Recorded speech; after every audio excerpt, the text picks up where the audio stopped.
وسلم علی رسولہ الکریم اما بعد فاعوذ باللہ من الشیطان الرجیم بسم اللہ الرحمن الرحیم یسألونک عن الساعۃ ایان مرساہا، یہ لوگ آپ سے قیامت کے متعلق سوال کرتے ہیں وہ کب آئے گی؟ قل انما علمها عند ربی لا یجلیها لوقتها الا هو، اس کے وقت پر صرف وہی اس کو ظہور میں لائے گا۔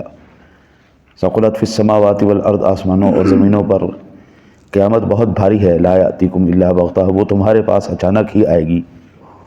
یسألونک کأنک حفی عنہا، وہ آپ سے اس کے متعلق اس طرح سوال کرتے ہیں گویا آپ اس کی جستجو میں ہیں۔ قل انما علمها عند اللہ ولکن اکثر الناس لا يعلمون، آپ کہیے اس کا علم تو صرف اللہ کے پاس ہے لیکن بہت سے لوگ نہیں جانتے۔ علامات قیامت میں آج اس حدیث پاک سے میں ابتدا کرنے جا رہا ہوں۔ حضرت ابو ہریرہ رضی اللہ تعالیٰ عنہ بیان کرتے ہیں کہ صحیح بخاری شریف کے اندر 6506 نمبر پر حدیث پاک ہے کہ میرے آقا نبی اکرم صلی اللہ علیہ وسلم نے فرمایا قیامت اس وقت تک قائم نہیں ہوگی جب تک کہ سورج مغرب سے طلوع نہ ہو، بس جب سورج مغرب سے طلوع ہوگا تو سب لوگ ایمان لے آئیں گے، اور جو لوگ اس سے پہلے ایمان نہ لائے ہوں ان کا اس دن ایمان لانا مفید نہ ہوگا، جن لوگوں نے اس سے پہلے ایمان کے ساتھ کوئی نیکی نہ کی ہو۔ مغرب کے ساتھ طلوع ہونا، آپ یہ دیکھیں قدرت کا نظام کیسا ہے۔ ابھی ہم اگر باہر نکلیں گے نا جی تو آپ جب طلوع آفتاب ہو رہا ہو نا، آپ دیکھیے گا مشرق سے طلوع ہو رہا ہے، آفتاب مشرق سے طلوع ہو رہا ہے، مغرب میں غروب ہو رہا ہے۔ ایک وجہ یہ ہے اللہ نے اپنے حبیب کریم علیہ الصلوۃ والتسلیم کو مشرق وسطیٰ میں بھیجا ہے۔ مشرق میں محبوب کو بھیجا، سورج مشرق سے نکل رہا ہے۔ مغرب اس وقت سورج مغرب میں ڈوب رہا ہے۔ آج آپ دیکھ لیں مشرق میں محبوب کریم تشریف لائے، وہاں سے سورج نکل رہا ہے، ایمان کا، کامیابی کا، ہر ایک چیز کا، اور آج بھی مغرب کے اندر سورج طلوع ہو چکا ہے۔ حیا مر چکی ہے، وفا مر چکی ہے، رشتے مر چکے ہیں، احساس مر چکے ہیں۔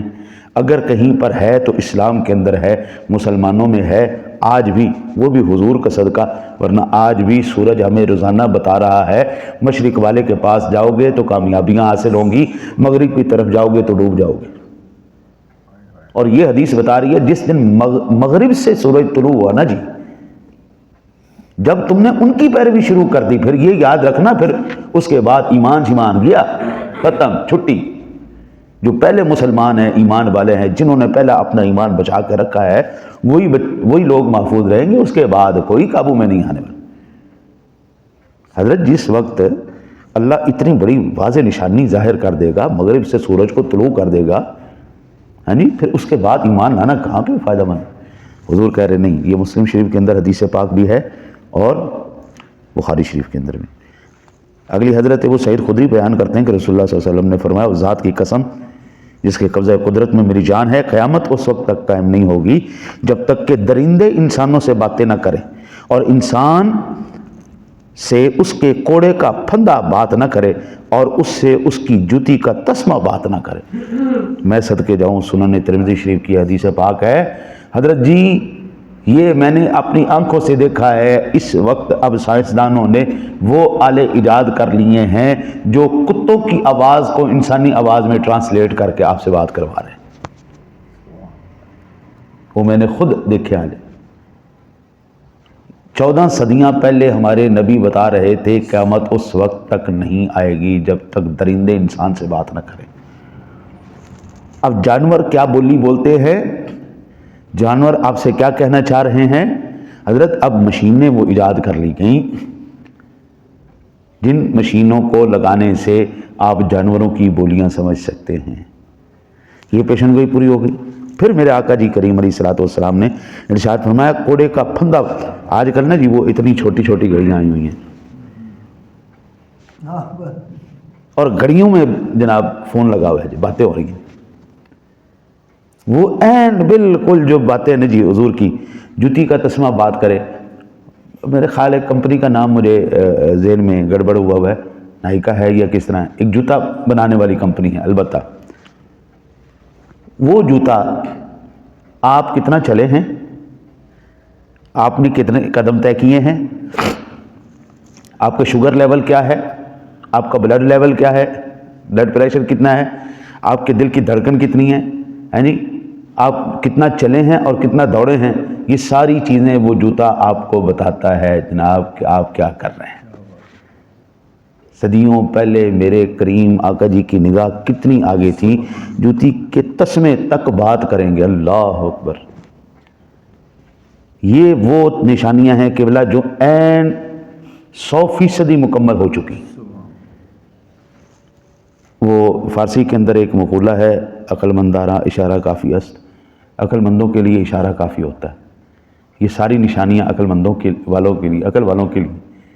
فاعتبروا یا اولی الابصار، ہاں جی، جو لوگ عقل مند ہیں یہ ان کے لیے اللہ تعالیٰ نے نشانیاں اس کے حبیب نے بتائی. میرے آقا نبی اکرم صلی اللہ علیہ وسلم نے ارشاد فرمایا، حضرت سلامہ بنت حرب رضی اللہ تعالیٰ عنہا بیان کرتی ہیں کہ میں نے رسول اللہ صلی اللہ علیہ وسلم کو یہ فرماتے ہوئے سنا کہ قیامت کی علامتوں میں سے یہ ہے کہ اہل مسجد امامت کروانے کے لیے ایک دوسرے سے کہیں گے اور انہیں نماز پڑھنے کے لیے کوئی امام نہیں ملے گا. سنن ابو داؤد شریف کی حدیث پاک. اب جو ہم اس شعبے کے ساتھ کیے کھڑے نا اماموں کے ساتھ، آپ دیکھیں ایک عام بچہ جب ماسٹر کر لیتا ہے اس کی تنخواہ 70,000 سے شروع ہوتی ہے، 1 لاکھ 1.25 لاکھ تک جاتی ہے. اور یہاں پر عالم ہو، حافظ ہو، قاری ہو، اس کی تنخواہ کہاں سے شروع ہوتی ہے اور کہاں تک جاتی؟ آپ کے پورے علاقے میں کوئی ایسے امام صاحب ہیں جس کی 1 لاکھ روپے تنخواہ ہو؟ نہیں. اب ایمان سے بتائیں، جو اس فیلڈ میں آ گئے وہ اپنی نسل کو ادھر لائیں گے؟ بھائی 15 سال 16 سال پڑھنے کے بعد 16 سال پڑھنے کے بعد یہ حشر ہم کریں گے حضرت، تو پھر کیا کیفیت ہوگی؟ جس وقت یہ بھی تجارت بنا دیا جائے گا. اور اگر کوئی امام صاحب گاڑی لے لے نا جی، کار لے لے، تو کہتے ہیں ہوئے ہوئے ہوئے ہوئے ہوئے یہ تو لٹ کے کھا گیا قوم لٹ کے کھا گیا، یعنی سونا کپڑا پا لے، سوڑی جتی پا لے، تو وہ ہم اس کو بڑی عجیب سی نگاہوں سے دیکھتے ہیں، اے کی کر رہے ہیں، یعنی یہ تو لٹ کے کھا گیا. اب جو ہے نا جی علماء کی اولادیں عالم نہیں بن رہی، عالم کے بچے عالم نہیں بن رہے. عوام کو شوق کوئی نہیں، وہ کہتے ہیں پتر کمپیوٹر سیکھ، اگے کمپیوٹر سیکھ، انجینئر بن، ڈاکٹر بن، وکیل بن، کی مالی بن کے کی کرنے، پینا بننی، چل ادھر پڑھ ABCD کر، چل. پھر یہ میرے مصطفیٰ کی حدیث پوری ہوگی. ظاہری بات ہے جب لوگوں نے اب جتنے بھی چل رہے ہیں نا جی وہ کیا حشر کر رہے ہیں وہ بھی ہمیں پتہ ہے. ادارے چل رہے ہیں اللہ ماشاءاللہ کوئی للہیت کے لیے کام کرے، ورنہ ہر ایک بندے کی ایک ہی تمنا با میرا گھر بنے اور میرا جناب خاندان سورے، بس ختم. اب یہ حدیث پوری ہوگی. حضور فرماتے ہیں لوگ مسجد میں اکٹھے ہوں گے نماز کے لیے، امامت نہیں کرانی ہونی کسی نے. وہ کہے گا تم کرا، وہ کہے گا تم کرا، وہ کہے گا تم کرا. آج آپ دیکھیں نا جی اگر نماز سے کوئی بندہ رہ جاتا ہے نا،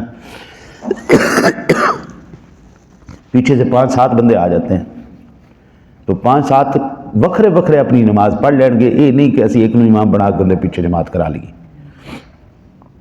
5-7 آ گئے ہو یار، جماعت نکل گئی ہے تو آپ اپنی جماعت کروا لو، ایک امامت کرا لے. نہیں کروائیں گے. یہ تو ایک عام روٹین میں ہو گئی. اب باقی روٹین میں بھی ایسے ہی ہونا ہے. مساجد تو ہوں گی، نمازی بھی ہوں گے، امام کو نہیں بیٹھنا. اللہ. حضرت قیس ابن ابی حازم حضرت مرد اسلمی سے روایت کرتے ہیں کہ نبی اکرم صلی اللہ علیہ وسلم نے فرمایا نیک لوگ ایک ایک کر کے چلے جائیں گے اور تل چھٹ یعنی بھوسی باقی رہ جائیں گے، جیسے جو کی بھوسی یا ردی کھجوریں باقی رہ جاتی ہیں.